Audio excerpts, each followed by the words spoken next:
안녕하세요. 결혼한 지 1년 만에 이혼을 하게 된 30대 여성입니다. 제가 오늘 이렇게 사연을 쓰는 이유는 책임지지도 못할 소리를 함부로 하는 남자와는 아예 시작도 하지 말라는 말씀을 드리고 싶어서예요. 사실 제 얼굴에 침 뱉기 같아서 친구들한테는 차마 말하지 못했지만 저 역시 남편과 연애를 시작할 땐 남편이 그렇게 무책임한 사람인 줄 몰랐어요. 남편과는 사회생활을 하면서 자연스럽게 알게 된 사이예요. 오며 가며 서로에 대한 호감을 갖게 되었다가 남편이 먼저 한번 만나보고 싶다는 표현을 해오면서 연인이 되었지요. 당시 저희 둘 다 20대 후반으로 결혼까지 생각하고 시작한 만남은 아니었고요. 하지만 인간관계라는 게 제가 뜻한 대로만 흘러가는 건 아니대요. 사귄 지 3년쯤 되니까 남편이고 저고 누가 먼저랄 것 없이 우린 나중에 결혼하면 이렇게 살자. 애는 몇 명 낳자. 약간은 농담처럼 이야기를 나누기 시작했거든요.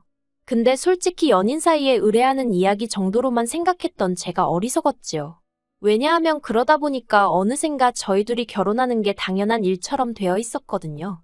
그래서 남편을 사랑한 것과는 별개로 결혼에 대한 100%의 확신이 있어서라기보다는 약간은 분위기에 휩쓸려서 결혼을 하게 된 듯합니다.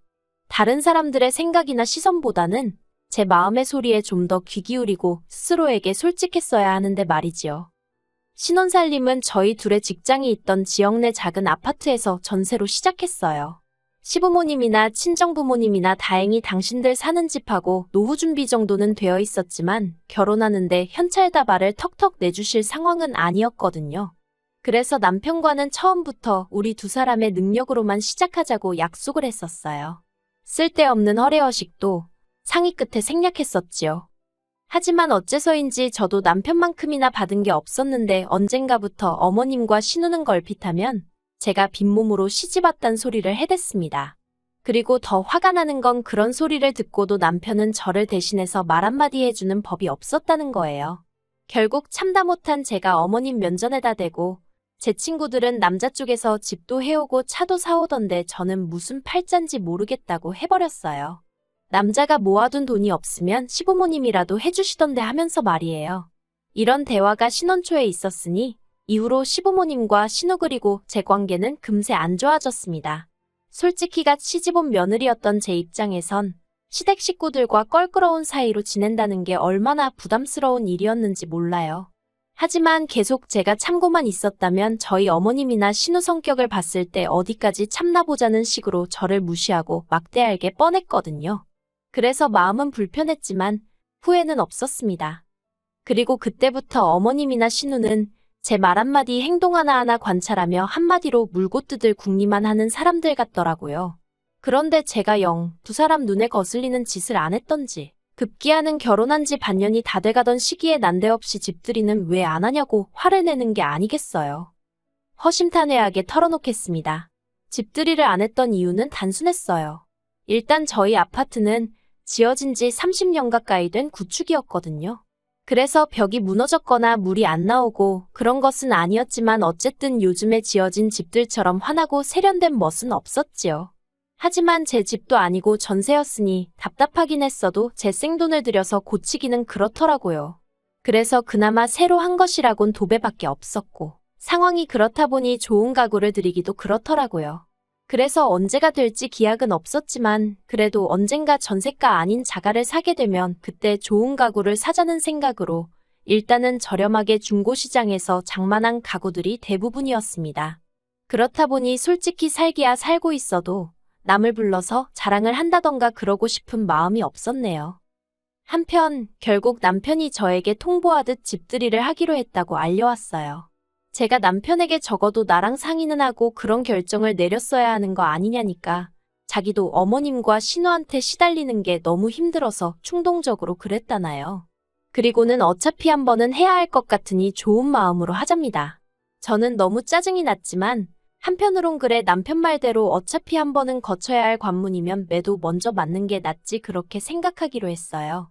그리고 어머님 아버님 그리고 신우만 초대하면 세 사람밖에 안 되니까 음식하고 그러는 게 얼마나 힘들 것 같지도 않았고요. 그런데 집들이를 하기로 한 전날 어머님한테 연락이 왔습니다. 어머님 아버님 신우뿐만 아니라 어머님 친척분들도 오실 거라면서 음식을 넉넉히 준비하라고요. 제가 남편더러 갑자기 이렇게 바뀌는 법이 어딨느냐고 당신이 어머님이랑 통화 좀 해보라 했어요. 그러자 남편은 자기가 통화하면 뭐가 달라지겠냐고 어머님 기분이나 상한다며 그냥 기왕하는 거 좀 더 넉넉히 준비한다 생각하라대요. 하지만 말이 쉽지. 눈앞이 깜깜했지요. 어머님 아버님 신우 그리고 저희 부부까지 5사람에 맞춰서 장도 다 봐놨고 어떻게 할지 구상도 마쳤는데 이제 와서 갑자기 친척들이 온다니. 아무리 생각해도 도무지 답이 안 나와서 그러면 내일 아침에 당신이 나를 좀 도와줘야 한다고 했어요. 가서 부족한 재료도 사다 주고 잔심부름도 들어줘야 한다고요. 그랬더니 남편이 흔쾌히 알겠다고 하대요. 하지만 이튿날 아침 일어나니 남편은 벌써 어디를 갔는지 안 보였습니다. 비어있는 침대를 보니까 어찌나 열이 받던지 바로 전화를 했지만 받질 않더라고요. 어디 네가 이기나 내가 이기나 한번 해보자는 심정으로 5번을 내리 걸었는데도 안 받대요.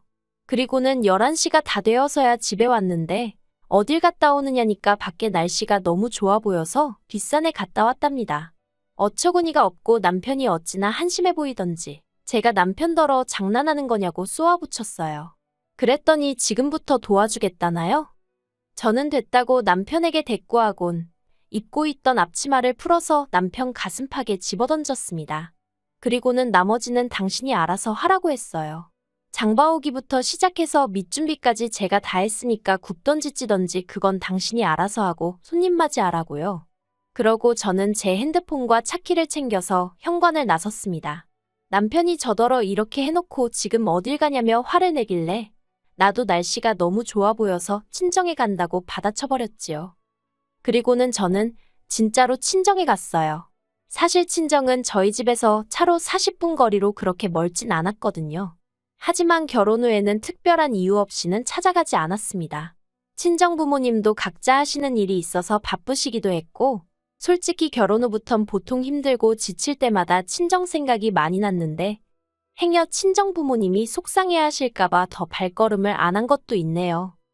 아무튼 그렇게 친정에 도착하니 친정어머니가 깜짝 놀라시면서 연락도 없이 무슨 일로 왔냐고 하셨습니다. 그런 친정어머니께 저는 그냥 엄마가 해주는 밥이 먹고 싶어서 왔다고 했어요. 하지만 그 말에 많은 뜻이 숨어 있다는 걸 굳이 설명하지 않아도 친정어머니는 바로 이해하시더라고요. 무슨 속상한 일이라도 있었냐면서 이야기해보라고. 그래서 그간 어머님이나 신우가 저에게 함부로 했던 것부터 시작해서 집들이 얘기까지 다 털어놓았습니다. 친정어머니는 한참을 말없이 듣고 계시더니 오늘은 어쨌든 왔으니까 좀 쉬다 가라 하셨어요. 저더러 잘했다 못했다 그런 말씀은 안 하셨고요. 그리고 한편 제 핸드폰은 불이라도 난 것 마냥 계속해서 전화벨이 울려대고 나중엔 문자가 폭탄처럼 오대요. 남편은 저더러 무책임하다. 일을 이렇게 벌려놓고 어쩔 셈이냐? 아주 혼자서 똥줄이 탔는지 난리가 났더라니까요. 그리고는 급기야 어머님으로부터 전화가 걸려왔습니다. 저더러 지금 당신 얼굴에 먹칠을 하려고 작정을 했냐면서 이게 무슨 짓거리냐고 화를 내시대요. 그래서 처음부터 집들이도 어머님하고 어머님 아들 둘이서 정한 일 아니냐고 왜 저한테 그러시냐 했어요. 그래도 제가 식사하실 수 있게 밑준비는 다 해놨으니 남편더러 차리게 하시란 소리도 했고요. 어머님이 저더러 하는 짓마다 마음에 안 든다고 하시던데 제가 차마 저도 어머님 하시는 행동 다 마음에 안 들어요 그 소리는 못했네요. 저는 저녁 8시가 다 되어서야 집으로 돌아갔습니다. 집에 도착하니 가관도 아니더라고요.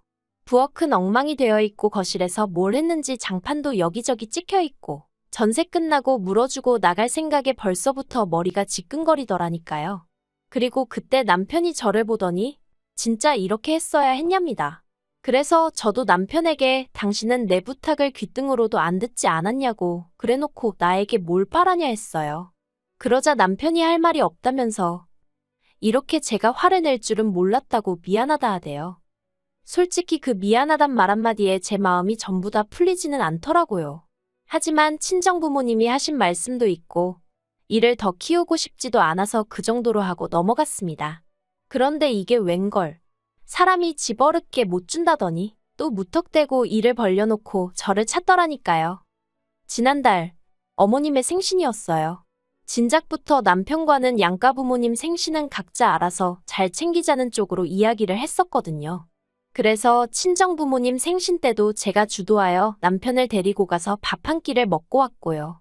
용돈도 재벌이에서 드렸어요. 하지만 그랬음에도 불구하고 친정부모님이 그것만으로도 저희 부부에게 고맙다며 특히나 남편 생일 때는 정말 상다리가 부러지게 생일상을 차려주시대요. 필요한데 쓰라며 용돈도 50만 원이나 주셨고요. 솔직히 저야 시부모님으로부터 그런 대우를 받을 거란 일말의 기대조차 없었기에 남편이 저희 친정부모님으로부터 받는 모든 것들이 부러웠어요. 서운하기도 했고요. 그런데 어머님의 생신이 돌아오자 아버님 때와 마찬가지로 외식을 하려고 했는데 남편이 집에서 생일상을 차려드리기로 했답니다. 그러면서 하는 말이 집들이 때 이후로 제가 어머님한테 점수가 많이 깎였대요. 그래서 자기가 일부러 제가 어머님 생신을 챙겨드리고 싶어 한다고 그랬다는 거예요. 황당해서 왜 없는 소리를 지어냈냐고 물었습니다. 그랬더니 안 그러면 도대체 어머님한테 언제 점수를 딸 생각이냐대요. 그놈의 점수 타령에 얼마나 짜증이 나던지. 저는 남편더러 나는 내가 하지도 않은 말로 점수를 따고 싶지도 않고 억지로 생신상을 차려드리기도 싫다 했습니다. 회사 일로 바쁘기도 하고 지난번에 집들이 음식 준비하면서도 정말 너무 힘들었다고요. 하지만 남편은 계속해서 그래도 자기가 해놓은 말이 있는데 그렇게 나오면 어떡하냐고 무조건 생일상은 차려야 한답니다. 어찌나 사람을 들들 볶는지 환장하겠더라고요. 그래서 제가 그러면 생일상 얘기 꺼냈을 때처럼 당신이 음식 해놓고 내가 했다고 해주면 되겠다고 했어요. 그렇게 내 점수가 걱정이 되면 그 정도 거짓말은 해줄 수 있는 거 아니냐고요. 그랬더니 남편이 자기더러 지금 어머님한테 거짓말을 하라는 거냐고 말도 안 된다고 절대 못한다 하대요.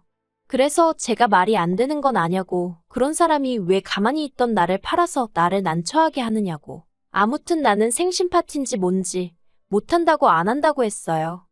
그러자 남편은 제가 다른 사람 입장은 하나도 생각을 안 해준다며 점점 목에 핏대를 세웠습니다. 하지만 그런 남편에게 당하고만 있을 제가 아니었지요. 저는 남편더러 당신이야말로 내 입장이란 걸 신경이나 써본 적이 있냐고 소리를 질렀어요. 그리고 어머님 생신상 같은 소리 한다고 당신은 장인장모 생일 때 먼저 케이크라도 하나 사와봤냐? 말이라도 먼저 생신 축하드린다고 해봤냐 따졌네요.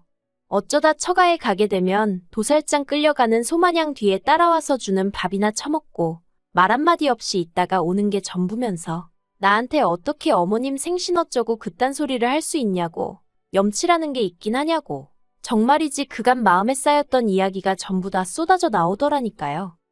하지만 남편은 미안하다는 말은 고사하고 그래도 이번 생일상은 무조건 차려야지 안 차리면 가만 안 두겠답니다. 그리고 그때 제 머릿속에서 이성의 끈이라는 게 끊어지는 듯 했어요. 가만 안 둔다고 어떻게 할 건지 한번 두고 보자 했습니다. 그런데 남편은 제가 말만 그렇게 하고 생일상을 차릴 줄 알았나 봐요. 어림도 없었지요. 집들이 때 그렇게 사람이 싫은 티를 냈으면 지도 알아듣는 게 있어야지. 한번 얼렁뚱땅 넘어가줬더니 나를 물로 보나 싶대요. 그리고 마침내 어머님 생신날이었어요. 주말이기도 했고 그래서 오전 10시 반쯤 느지막이 일어나 커피도 내리고 토스트도 만들었지요. 그렇게 여유있고 한가한 시간을 보내고 있는데 머리가 떡이 된 남편이 안방에서 나오더니 저를 보고는 지금 몇 시인데 왜 아무것도 안 하고 그러고 있냐는 거예요. 내가 뭘 아무것도 안 하고 있냐고 지금 아침 먹는 거 안 보이냐 했습니다. 그랬더니 남편이 한다는 말이 미역국 안 끓이냐고 어머님이 점심때 오시기로 했다나요. 저는 어머님이 점심에 오시는 줄도 몰랐어요. 아무튼 제가 남편더러 그걸 아는 당신은 이제껏 잔 거냐고 자식이 돼서는 왜 그 모양이냐고 한마디 했네요. 이후로 빨리 뭐라도 하라고 저를 재촉하는 남편을 향해 당신이야말로 미역국이라도 끓이라고 한마디 했어요. 어머님 생신상은 순전히 당신 생각이었으니 당신이 처음부터 끝까지 책임지라고도 했지요. 솔직히 말해서 혹시나 남편이 저보다 일찍 일어나 뭐라도 하려고 흉내라도 내고 있었으면 저도 마음을 달리 먹고 도와줄 생각이었거든요. 그런데 이건 뭐 자기가 어머님한테 생신상을 차려드리네 어쩌네 헛소리는 다 해놓고 일은 제가 다 하라는 판이었으니 한 번 당하지 두 번 당하겠어요. 결국 남편과 저는 또다시 싸우게 되었습니다. 남편이 저더러 며느리돌이를 한 해 못한 해 해대길래 당신은 뭘 했냐니까 사위돌이라는 말은 없다면서 빈정거려요. 그래서 사위 노릇이라는 게 있다고 이 멍청한 인간아 하면서 당신은 우리 부모님 그러니까 장인 장모를 위해서 뭘 얼마나 했다고 나한테 이러냐고 한마디로 할 소리 안 할 소리 다 하면서 싸웠어요. 그리고는 고맙게도 남편이 먼저 이혼 이야기를 꺼내더군요. 한다는 말이 매사 따지고 들고 성 긋는 저 같은 여자랑은 못 살겠다나요. 어이가 없어서 남편더러 나야말로 뒷일은 생각도 안 하고 터진 입이라고 떠들어대는 당신 같은 남자랑은 못 살겠다 했습니다. 그러자 남편이 욕을 하면서 현관 밖으로 나가대요. 부부싸움만 했다 하면 그렇게 밖에 나가서 담배를 피는 습관이 있거든요. 이때다 싶어서 남편이 나가기가 무섭게 현관 보조키까지 전부 다 잠그고 안전고리까지 걸었습니다. 그리고 이내 남편이 돌아와서는 잠긴 현관을 발로 차고 난리가 났대요. 게다가 그새 시간이 흘러서 어머님 아버님의 신호까지 왔더라고요. 다들 이게 뭐하는 짓이냐며 저만 나쁜 인간으로 몰아가는데 정말 지긋지긋하더라니까요. 결국 남편과 저는 이혼을 했습니다. 남편도 저도 서로에게 정이 떨어진 상태였지만 이혼을 어떻게 할지 정할 때만큼은 의기투합이 잘 되대요. 어머님은 저더러 성격 이상자라며 저 때문에 당신 아들 이혼남 됐다고 저를 고소하시겠다 했어요. 그래서 하시라 했습니다. 그러면 저도 어머님과 신우의 억지와 시비 때문에 남편과 사이가 틀어져서 이혼까지 했다고 어머님하고 신우가 저희 가정을 파탄냈다고 똑같이 고소하겠다 했지요. 솔직히 변호사 말로는 소송으로 해도 제가 이길 건데 다만 같이 산 기간이 얼마 안 되니 위자료는 거의 못 받을 거다 했거든요. 이혼 후 저는 친정부모님과 다시 합가를 시작했어요. 그리고 아무렇지 않은 척하고 있지만 사실 이제 내가 이혼녀구나. 솔직히 그 생각만 하면 왠지 모르게 움츠러드네요. 그래도 저를 응원해주는 사람들이 더 많은 걸 알기에 힘내보려고 합니다. 한편 남편의 경우 들려오는 소식에 의하면 기어이 그 생각 없이 말하는 버릇 때문에 큰 코 다쳤더라고요. 이혼 이야기가 오가던 당시 남편은 자기가 곧 승진을 하게 되었다며 무척이나 거들먹거렸는데요. 알고 보니 승진을 할 예정도 아니었고 순전히 자기가 잘못된 몇 개 서류랑 사장이 다른 사람들하고 나눈 이야기를 엿듣고 그렇게 소문을 내고 다녔던 거더라고요. 근데 문제는 그 이야기가 사장 귀에 흘러들어가서는 사장이 남편더러 경거망동하는 것이 믿을 수가 없다며 오히려 좌천을 시켰다는 거예요. 솔직히 그 이야기를 들었을 땐 언젠가 그놈의 입 때문에 망할 줄 알았기에 놀랍지도 않았지만요. 하긴 이제 뭐 남남인데 무슨 상관이겠어요. 저는 저대로 제 앞가림이나 잘하렵니다.